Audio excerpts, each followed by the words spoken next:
Morning, everyone. So I just wanted to go over some of the last questions, as I know with the pedigrees that not every group or class got to them.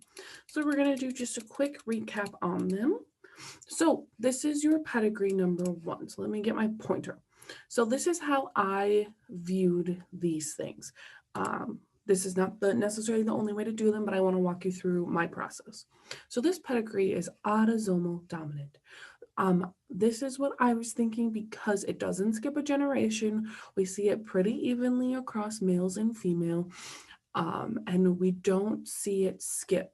So what I mean by that is if it's skipped, then like this generation one and two would have it, even though generation two, one and two don't have it. So reminder how to read a pedigree, generation one, individual one, two.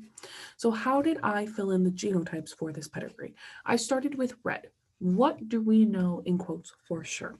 So I decided that if it was autosomal dominant, that they would have to be heterozygous individuals to probably be affected and produce both unaffected and affective children. So I started with individuals generation 1, generation 2, 3, generation 3, 4, and I made them heterozygous. Then I go into my, I call what needs to happen phase. So this is basically what do their spouses need to be. So in this case, to get an affected and non-affected individual, we need a recessive individual so that they can produce a heterozygous affected and homozygous unaffected. Then I also filled in generation two for the parent in this case. And it's the same scenario to produce a heterozygous affected and homozygous unaffected. They need to be homozygous recessive. Also, flipping over here, we go to phase three, and this is just kind of filling in all your gaps. So these are these three individuals in this case, and they're all recessive. Next, pedigree number two, it is autosomal recessive. So how did I come to that conclusion? We see it pretty evenly across males and females. We see it skip a generation. Generation two, individual four does not have it, but produces an individual that does. So I start again with what we need to know or what we know. So I always start with my affected individuals, and with my guess of autosomal recessive, I fill them in as all homozygous recessive. So we start there. Then we go to what needs to happen.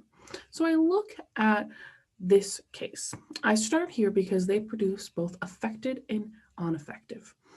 As I'm talking right now, this is an error. This is supposed to be a heterozygous big A little a. Or no, this one. There we go. This is an error. This is a heterozygous big A little a. But either way, I start with this adult. They have someone that they produce kids with that are both little a's. And to get an unaffected, they need at least one big A. But they also need to reproduce a homozygous affected. So we have a big A little a. Once again, individual 3, 2 should be big A little a. Flipping over to generation 2, in 2, 4, they also are both unaffected but produce an affective child. So we need to give them each heterozygous affected or heterozygous recessive. What needs to happen next? So this is a pedigree that comes with incomplete information.